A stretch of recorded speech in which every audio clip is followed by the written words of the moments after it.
Hello everyone, welcome back to my YouTube channel. My name is Samson Pretty. In today's video, I'm going to be showing you guys how to create multiple accounts on Phantom. So if you want to know how to create multiple accounts on Phantom, sit tight and watch this video to the very end. So on your Phantom account here, all you need to do is to click on the me icon on the top left corner of your screen. You click on the me icon.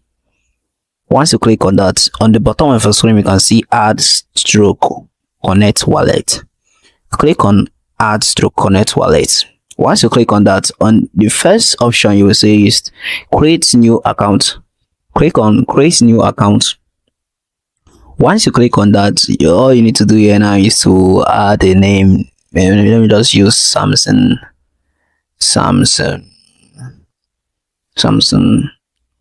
Crypto.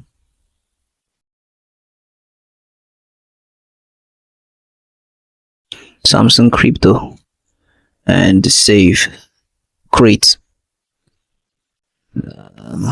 Then once you go back now, you can see you have two accounts and you can see create more accounts, multiple accounts on your Phantom wallet. So guys, if you found this video useful, please do well to subscribe to my YouTube channel and give this video a like. See you guys in my next video. Bye.